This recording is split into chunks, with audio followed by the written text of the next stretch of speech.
Hey everybody, welcome back. This is Christine Burke, forensic genetic genealogist, retired police detective and sergeant. I'm a current law enforcement expert, witness, and private investigator, been for a long time. We are going over Broken Plea, the book about by Christopher Whitcomb about the Bryan Kohberger case. And we've been going through it. It's absolutely crazy. I urge you definitely to get the book. And then we could talk about it. I originally was going to go just live on this and have like a book club for an hour, but oh my goodness, there's absolutely no way to do it with all this stuff here. It's absolutely crazy. So in the last video, we had started on chapter 2, but we didn't even get all the way through it. And there's so much there in the videos that I'm not even going to rehash it. We're just going to keep going. And I will also tell you that the reason that I started reading this book is because of the genetic genealogy, which I do. So I'm always cognizant of cases that have that. But I had done a review on some of the challenges, the defense challenges and hearings to the forensic genetic genealogy, which talk a lot about this stuff. So just ties in. So if you haven't seen those, there's 8 videos on that. And God knows how many we're going to have on this because it is just one hit after another. Okay. And so at this point in chapter 2, the author, Christopher Whitcomb, has been talking about the body-worn camera by the initial officers, Officer Nunez, Officer Warner. We have the gentleman Talbot, who is from the Idaho State Police, who did the crime scene stuff. And there just appear to be discrepancies per Mr. Whitcomb. I'll leave that for you to evaluate yourself. But one of the things, the main charge, if you want to call it that we've seen all over the media is that the sheath, the knife sheath that supposedly was the thing that tied Bryan Kohberger to it, was found on the bed or the floor, which that just came out in this book with a whole host of things. Okay. Like there's a whole bunch of holy heck moments. So moving forward with that, they're talking about things Mr. Whitcomb is saying. I assume this is what it sounds like he's saying. They should have done this. They should have looked at that. What about this? All this stuff. And they're talking about what this crime scene guy, Talbot, should or shouldn't have done. So he writes here, well, let me back up. So in the crime scene report from Talbot, I believe, I believe we're on.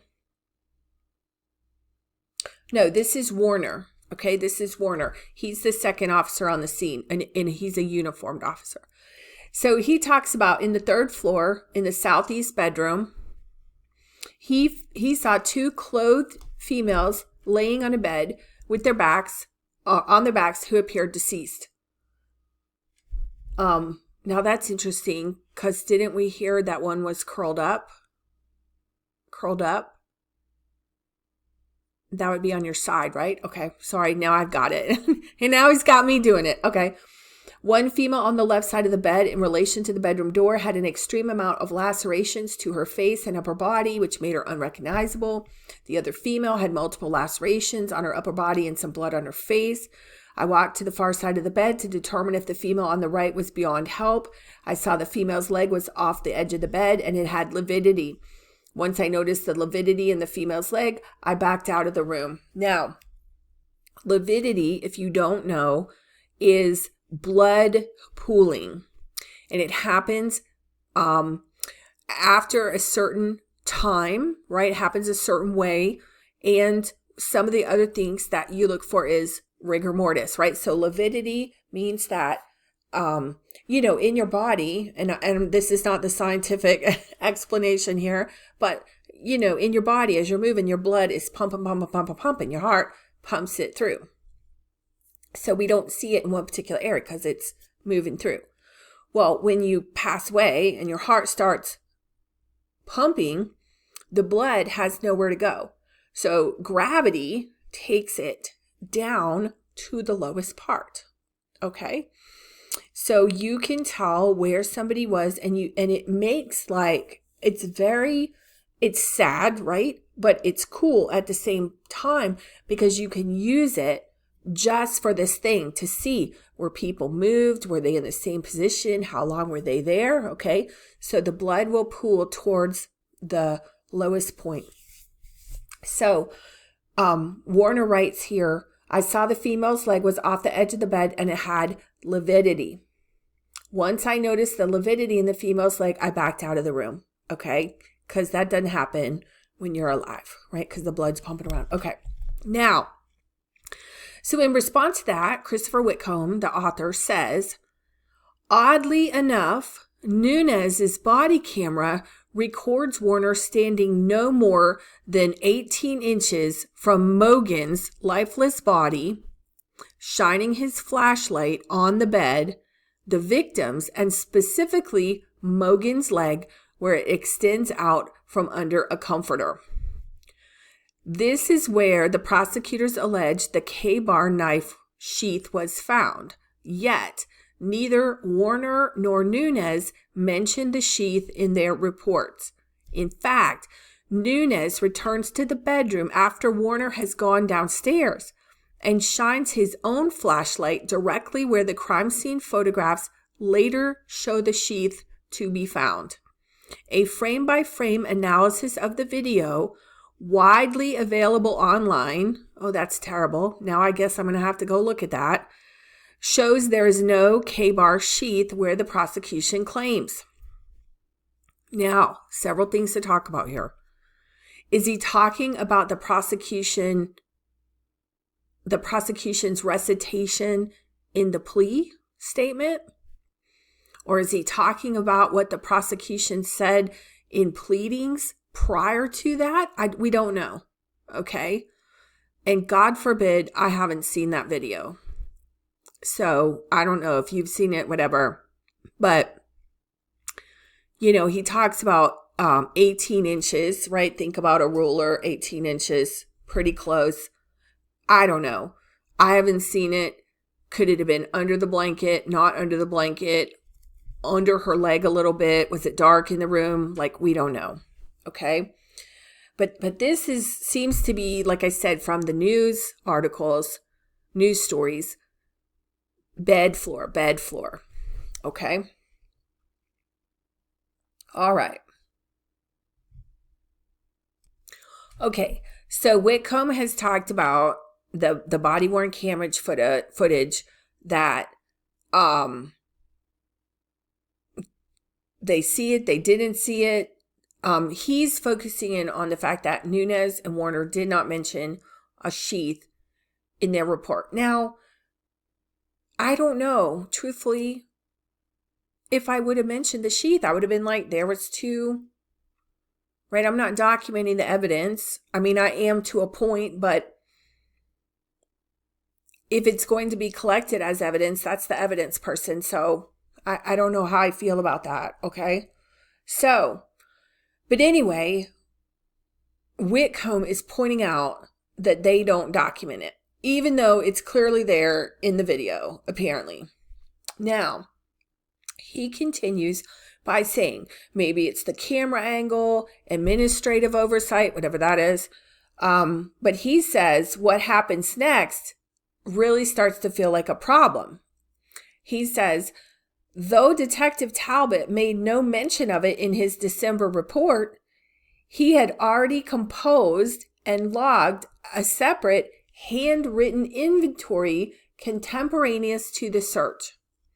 So contemporaneous means at the same time, or like indirect,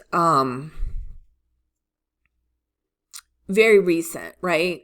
So because formal police reports and stuff are usually done on the computer and later or whatever, it appears, what Whitcomb is saying here, that Talbot, I'm getting confused all the people, Talbot had like a little handwritten paper where he's noting whatever he's noting in inventory. And that should be, now this is a whole can of worms we can get into about notes and police notes. And keeping police notes and destruction of police notes, and if notes were used to write your police report, okay. Like I said, that's a whole animal there. But Whitcomb continues that on November 13th, and I'm trying to remember what day this happened, Talbot filed a 4-page evidence property receipt documenting what he discovered and seized at the house. Oh, this is the form that he filled out with a pen as he was bagging and tagging the items seized pursuant to the MPD's warrant.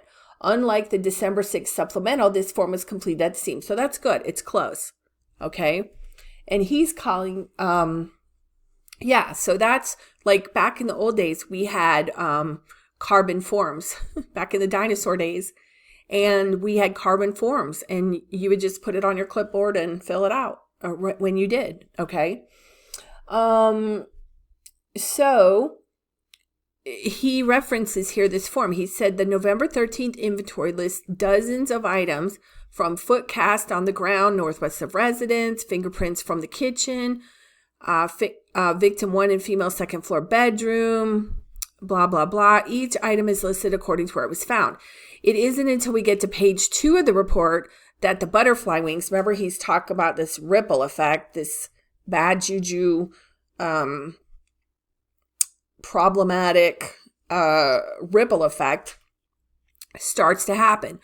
Because he says, this is Christopher Whitcomb says, according to Talbot's handwritten receipt, the location where he found Exhibit 12, the foundation of the prosecution's case, is not what we have been led to believe. Knife, K-bar sheath, Talbot wrote, on floor next to victim 3. Okay, now I really want to see the video. Like, I don't want to see the video. Like, because, like, who needs to see that? But now I really want to see it. Like, maybe somebody has, like, a photo of it. But, okay. Let me see what this page says. So he says, this is Christopher Whitcomb. Though never previously disclosed, Detective Talbot drops a bomb on the prosecution's narrative. If the handwritten inventory is correct and the sheath was found on the floor, the prosecutor has problems. His Brady disclosure, where he handed over every detail. Remember, we talked about Brady in the beginning. Mr. Whitcomb talked about Brady, that exculpatory information, all information has to be handed over. It says the Brady disclosure should have handed Kohberger's defense a whole treasure chest of reasonable doubt. Because when you've got multiple statements and multiple things and whatever, and things don't make sense, and you've got chain of custody issues, those are frequently argued for the defendant at trial. Okay? So he says, how could the lead investigator for the Idaho State Police write that he found the knife sheath on the floor only later to document that he found it on the bed?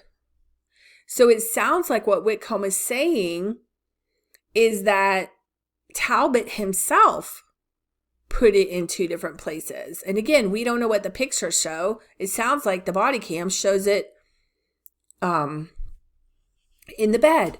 Okay, so here's what this is why it's a problem. Here's what the defense is going to say. Well, if Mr. Talbot messed up in one place, where else did he mess up?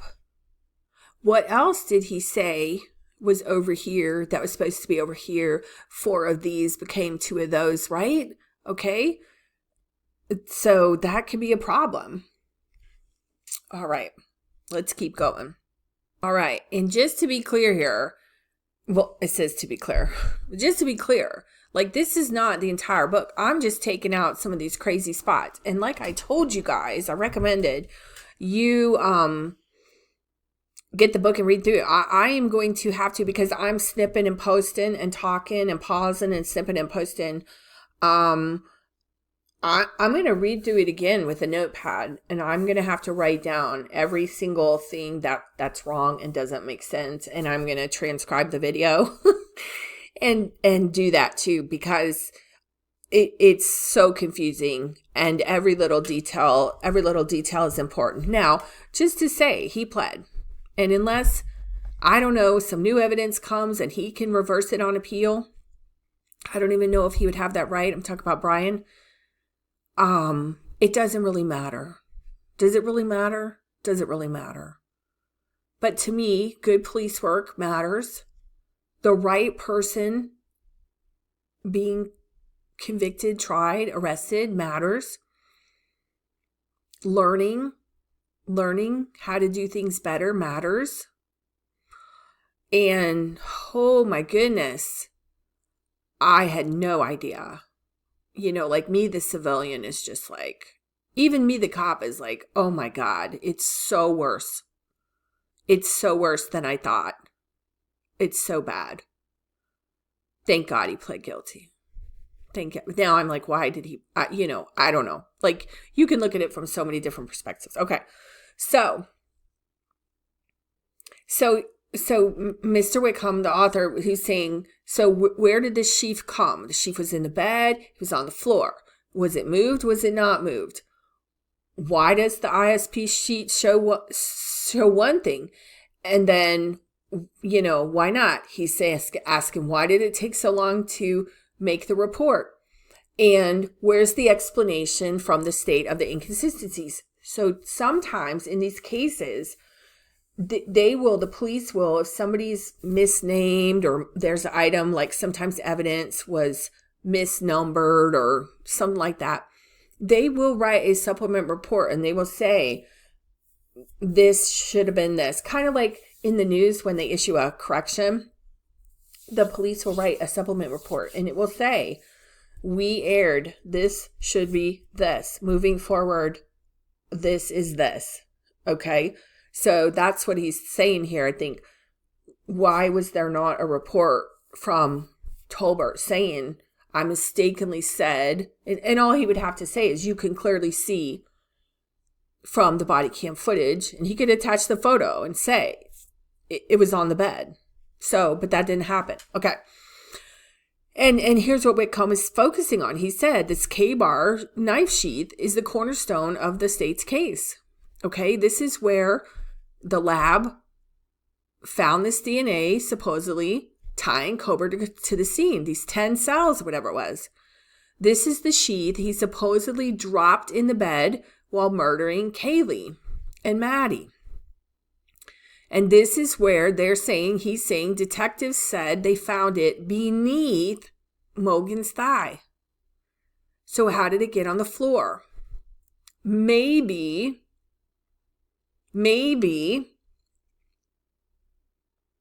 pictures were taken before the bodies were moved. And then they came and took pictures after the bodies were moved, because just like this is saying, if the sheath was under one of the girls, there could have been other things under the girls. Sometimes people move bodies around. Sometimes they position them. Sometimes they pose them. Hair and DNA falls. And I don't want to be graphic here, but if people are fighting, they're in different parts of the room. And so depending if they're on the bottom or they're on the top or they're on the side, and it's like a game of Twister with a suspect. DNA could be anywhere. So maybe once the girls were moved,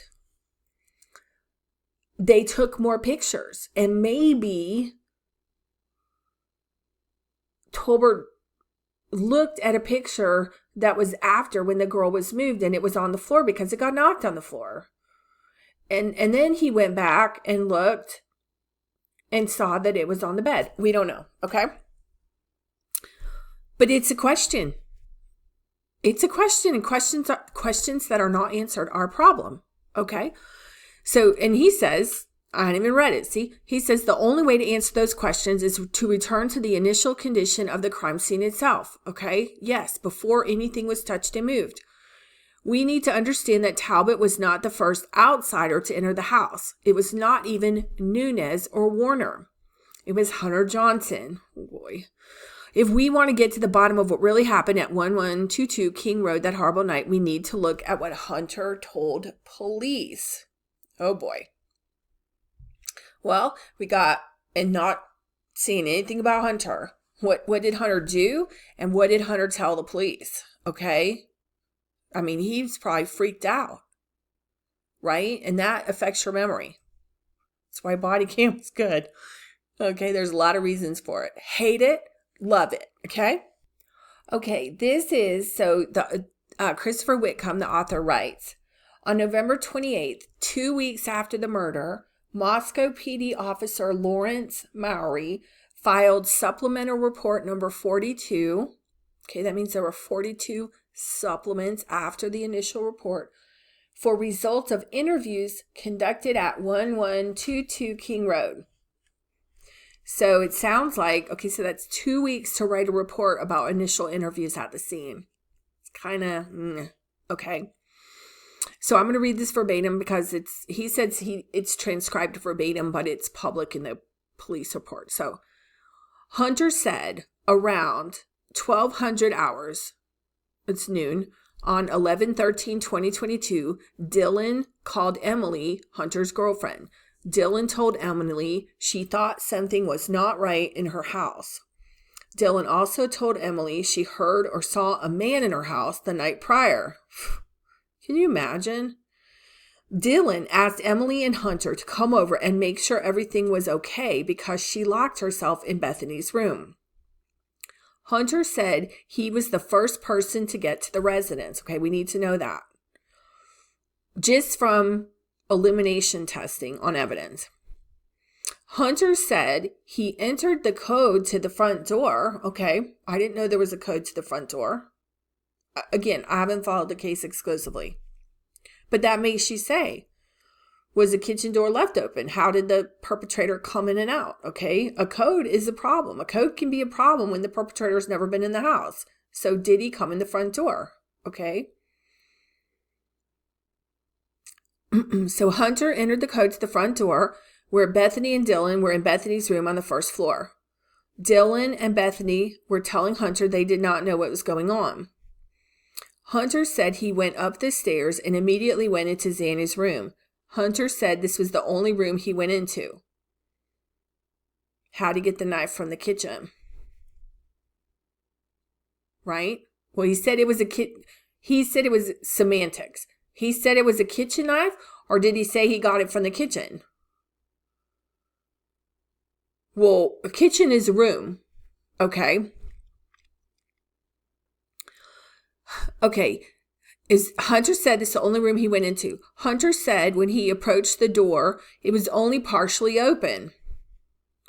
Hunter said when he opened it, he saw Xana and Ethan. Hunter said he initially did not realize all the blood was dried blood in the room. Hunter said at first he thought they had been drunk and left a mess. Did he think they puked? Hunter said when he stood there for a moment, he began to realize what he was seeing. Hunter said Bethany and Dylan were... Hold on. Okay, remember, Hunter said Bethany and Dylan were uncontrollably crying. Hunter said, this is Hunter's statement, Hunter said he told them to get out of the house and call law enforcement. Hunter then said he went into the kitchen.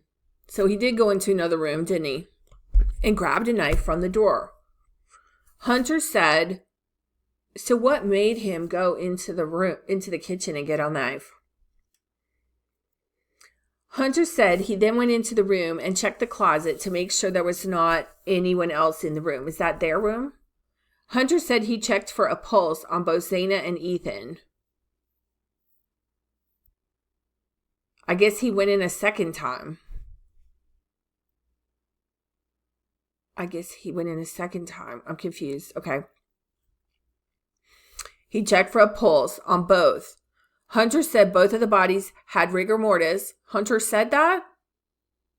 Hunter said that. What does Hunter do for a living? Because I didn't learn that until I was a cop. And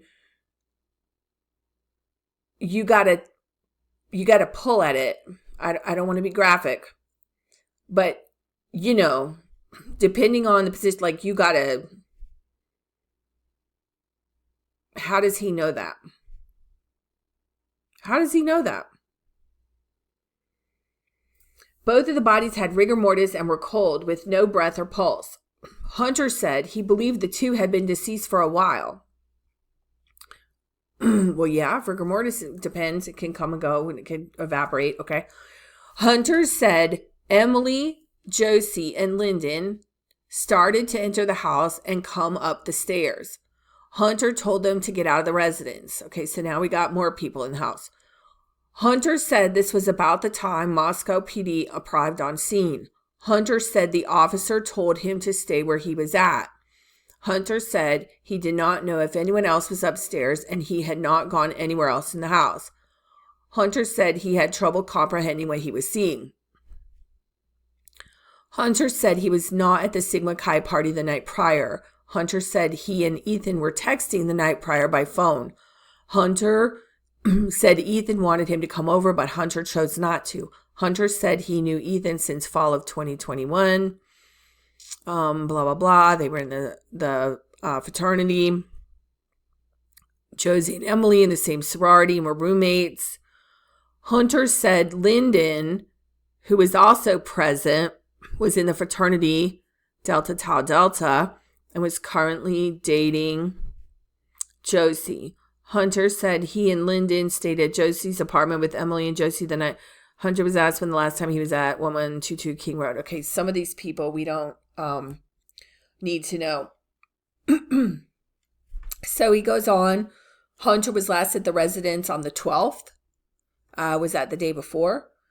Where they were pre-gaming for the Vandals football game. Maybe that was the beer pong and stuff. Hunter said he got to the residence around noon or 1 and left about 2:30 to go to a different party. Hunter said the last time Emily was at the house, the 1122 Kings Road, was Friday, 11/11. Hunter did not, know of anyone who had issues with Ethan and Zaina dating. Ethan and Zaina had been dating for 8 months. He knew Zaina very well through his girlfriend Emily. He was not familiar with Maddie or Kaylee. Hunter allowed pictures to be taken of his phone and the conversations between him and Ethan, okay? And what they want to do is they want to figure out a timeline. Like when did this happen, right? So when was the last time that somebody saw somebody, okay? Where was everybody accounted for? All right, so we were talking about Hunter texting Ethan and trying to figure out where everybody was. So, Christopher Whitcomb, the author, he says, to begin unraveling the clues left inside the house, like what is the house telling us, right? There's a message there. We need to establish the last moment when the crime scene was still intact, okay? He says, which is true, every homicide detective will tell you there is no way to build a case when you don't trust the evidence. And there's no trust in evidence that has been corrupted. Abso-freaking-lutely. A smoking gun is worthless if you can't prove who left it. And I will tell you guys, I'm not going to do it in this video, but I just watched a fascinating study of what they're calling activity-based, we'll just call it activity-based identification with the courts. I didn't realize I was already doing some of that in my cases, but there's a shift and it's really fascinating. And I'm going to do a video on that because, again, I know that most of you are civilians that watch this channel, but I know that I have my law enforcement folks, my clients that watch this channel. And I'm very protective of these cases, right? So I can be critical after the fact. I can be a Monday morning quarterback, but I want to protect the cops. I want to protect, because I protect the cops. I protect the case. which means that the correct person gets identified and gets arrested and stops hurting people. Hurting people. I'll mention this here. Had a case, a detective calling me, and I was trying to help her with the genetic genealogy. And the person that they were using for the genetic genealogy was gatekeeping the detective, not letting them into the case. Even though they're the detective, okay? The person was below them. Not even a detective, not even a cop, and would not give them the information. And the detective was doing their damnedest to get it identified because they weren't getting anything from the people who were doing the work. And they were getting fundamental errors, and so I helped identify some of these errors. But we couldn't do anything because we didn't have control of the case. So my cops, you have to have control of the case. And you know what happened? They didn't identify the person, and he committed more crimes. And that is just not on my watch. In this case, I didn't have control. But I don't want that to happen, okay? So yes, we're going to learn from mistakes or perceived mistakes, because even perceived mistakes, it's like they say anyone can file a lawsuit. So any defense attorney can make a claim, and you have to be able to overcome it in court, right? Because once you take the jury, think about, like we talked about, I call it going down the rabbit hole. We talked about tunnel vision. Once something is in your head, it's very hard to unsee it or forget it, that you haven't heard about it, because it's going to work in your head in the background. And that bias is going to color your thoughts because it's going to be in there whether you remember it or not, okay? So, yeah, so this activity-based stuff, this smoking gun is worthless if you can't prove who left it. And I want to write that down because I love that line. And I'll do that video for you guys. Let me know what else you guys want to know in the comments or whatever. Okay, so now it seems that Christopher Whitcomb, the author, has problems with the timeline. Or we need to establish the timeline. Like, it's kind of like he's walking through the investigation if he was going to investigate it, right? And it's always good to have a second set of eyes to come back. It sucks sometimes to your ego, but it's always good. So Whitcomb is telling us common sense would suggest that the timeline begins when the crime occurred. He's saying it's approximately 4:15 a.m. according to the prosecution, who should have the correct theory of the case, just about when Dylan Mortensen first claimed she first heard Kaylee run down the stairs. This would correlate with what are believed to be screams recorded on a ring cam device at 1112 King Road.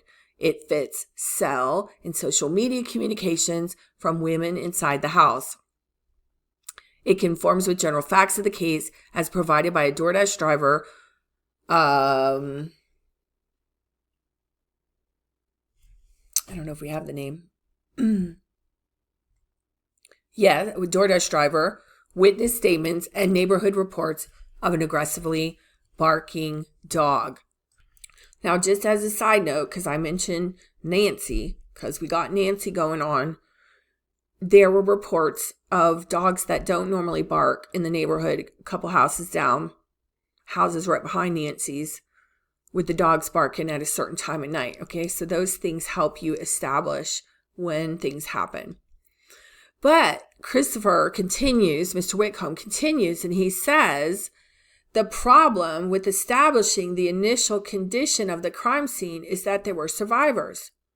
Despite numerous interviews with Bethany Funk and Dylan Mortensen, police never fully established where the two women went or what they did between the hours of 4 a.m. and 12 p.m. I still want to know where Lakeland or whoever that was, what happened to them and the dog.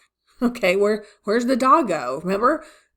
They couldn't find the dog. Where'd the dog go? And where did Lakeland go, who was watching TV? And no, what did they do between 4 and 12? Again, you see some masked dude in the house and somebody's screaming and some guy saying, you're going to be okay. Like, I'm just going to go to bed? No, I would be on 911. How do you fall asleep? I mean, maybe they were intoxicated. I don't know.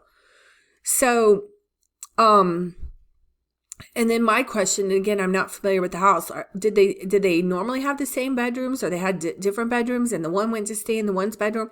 I'm not sure. So he continues here saying, though Dylan claimed to have left her room after spotting the intruder, evidence appears to suggest that may not have been the case. Oh boy. I didn't hear about this either. Did you hear about this? I didn't hear about this. Police files indicate that an Apple Watch she wore that night documented movements that are very hard to explain.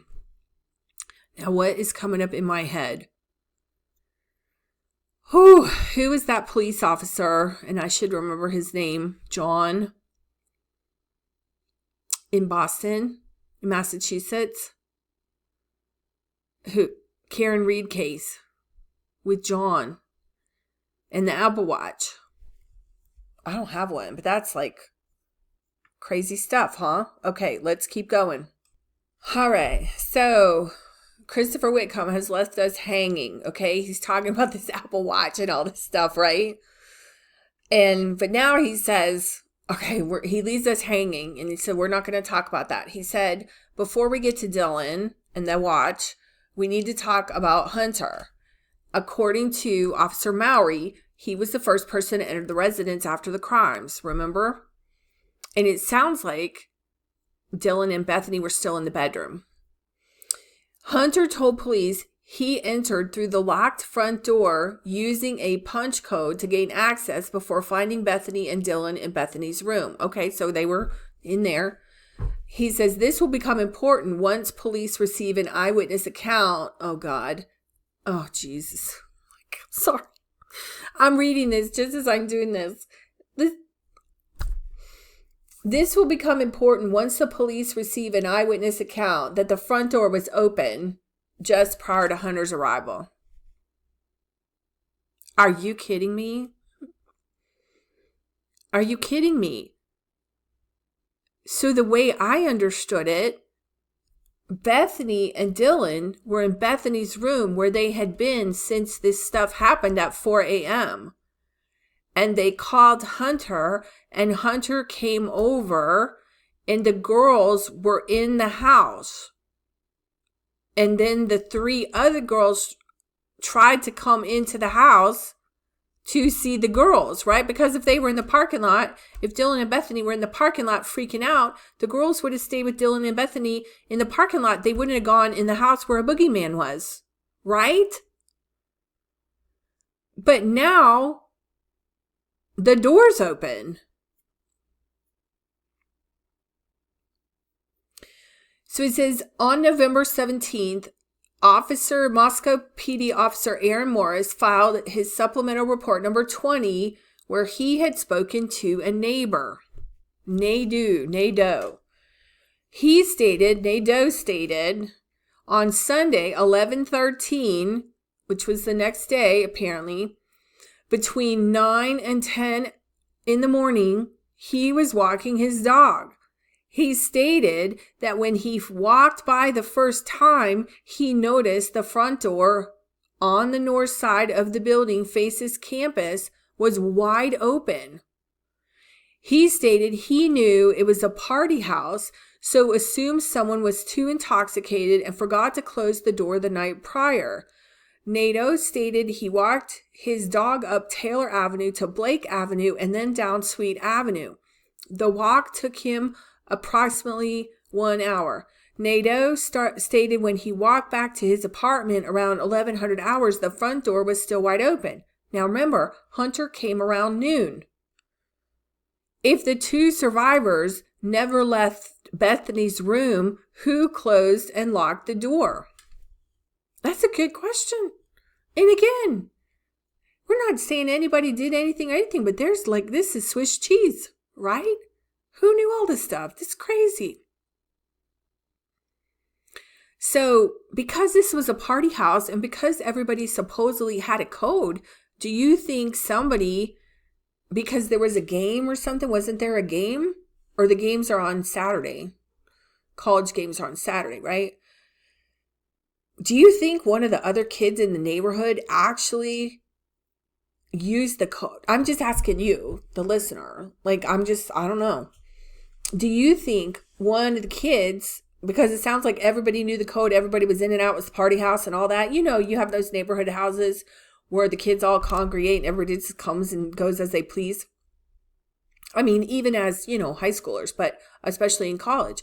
Do you think, could it be possible that one of the friends or somebody else knew the code, walked in and said, holy, and walked out and shut the door and doesn't want to admit it?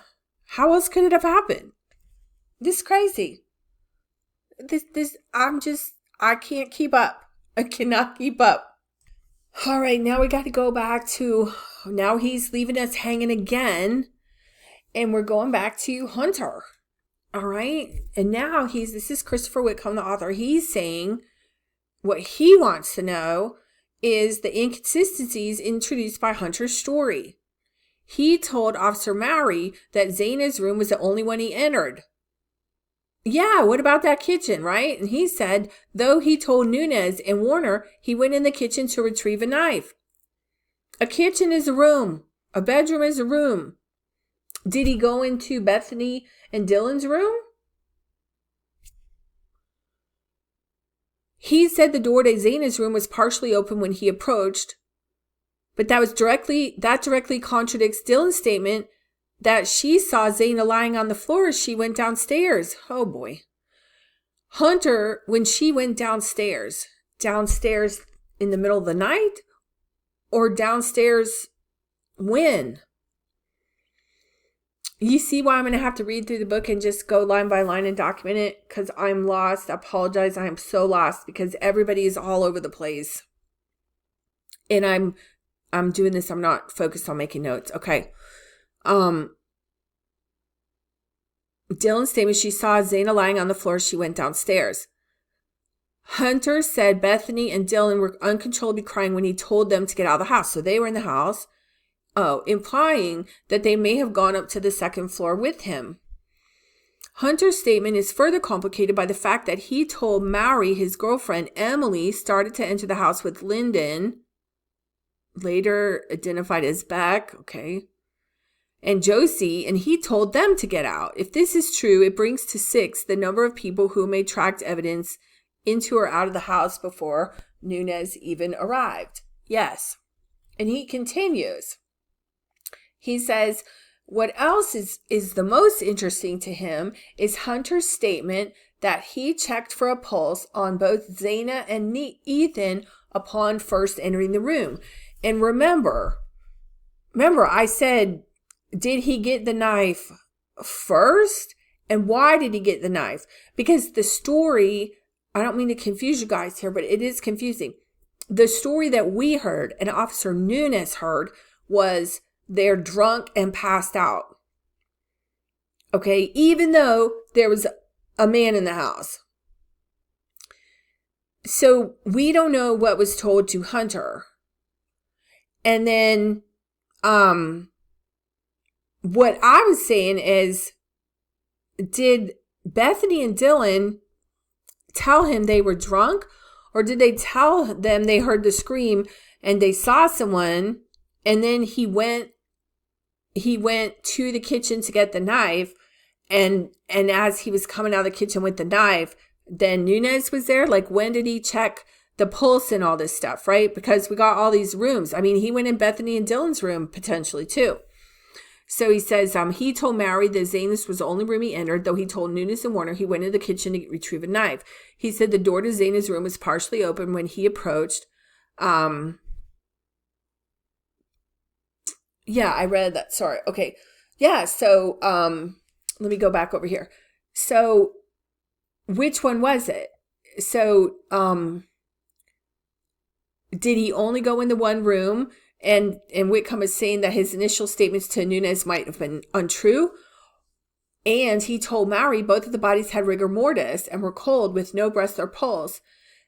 Here's what I said: an assessment that seems unusual for a 20-year-old college student with no medical training. So he didn't have medical training. So how did he know that there was rigor mortis? Because, like, I'm not going to get into the detail, but you have to manipulate a body to know that there's rigor mortis. According to Mowry, Hunter said the victims have been deceased for a while. He goes on. If this is not confusing enough, which it is, Mowry's subsequent interviews of other witnesses will prove baffling. We know that Bethany called Whitcomb 911, I guess that's the 911, standing outside the open front door with Dylan. Okay. We know, so Hunter told him to get out of the house, right? We know from Hunter Johnson's preceding transcribed interview with Officer Mowry that his girlfriend, Emily, was the calm voice who took the phone from Bethany to speak with 911 operator Calvin. Okay, so Bethany was outside with Dylan, and then Emily was there. And now he says, there's more.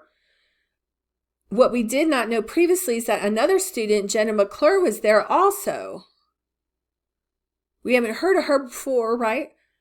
Before further analyzing Hunter's statements, it makes sense to consider what Jenna told Mowry. Together, they provide the clearest picture yet of what the house looked like before the police arrived. Oh my goodness. Okay, hold on. Let me put that together. Okay, so now we have Jenna's statement, and this is supposedly direct from Jenna's statement to Officer Mowry. Jenna said she texted Bethany at 11:20 hours. I guess that's the next day in the morning.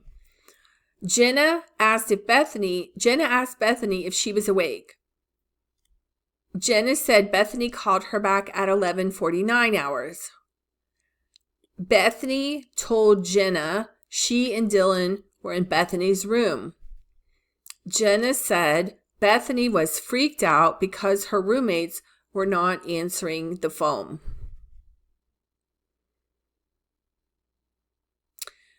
Okay, then he says Mowry's report indicates that Jenna was already en route to the house when Bethany called back, but does not indicate why.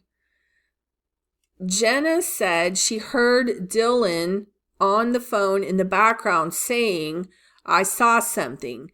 Jenna said Bethany asked her to come over to 1122 King Road and pick her up.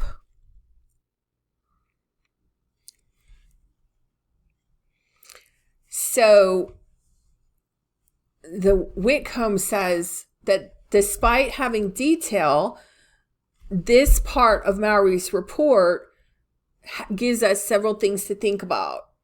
It shows that Bethany wanted Jenna to come over, okay, which is not Hunter. It's not Hunter, remember? Whatever Bethany thought about the events of the previous hours, she called 3 friends before calling 911. And he adds, though forensics would later provide a foundation of physical evidence, police initially had no idea who might have murdered 4 co-eds with a knife, or why. In order to better understand it, they needed to evaluate the possibility of a broader threat to the community. They needed background on the victims, who might want them dead. McClure had answers. Okay, so now, now we're focused on Jenna, so now we've got, let's see, who's on first? We've got Bethany and Dylan who wake up. They're calling the roommates aren't answering. Somehow, we get Hunter there, right? Hunter comes and says, call the cops, and they call the cops. But then before that, Emily, Beck, and somebody else, who is that?